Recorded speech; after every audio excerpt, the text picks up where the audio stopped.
Before we critically analyze the vertical progressions for the third ISTE standard for students, let's take a moment to familiarize ourselves with its intention.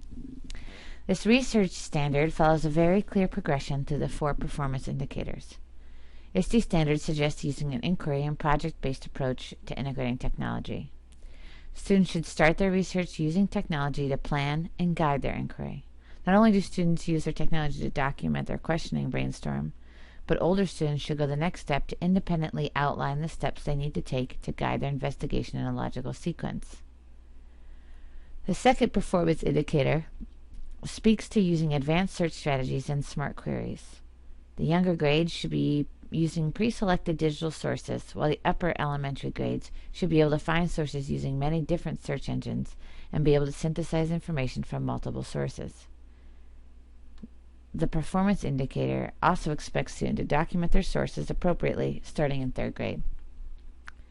The idea behind 3C is for students in grades pre-K through 2 to identify the uses of certain Web 2.0 tools or iPad apps from a provided list from the teacher to perform a specific task.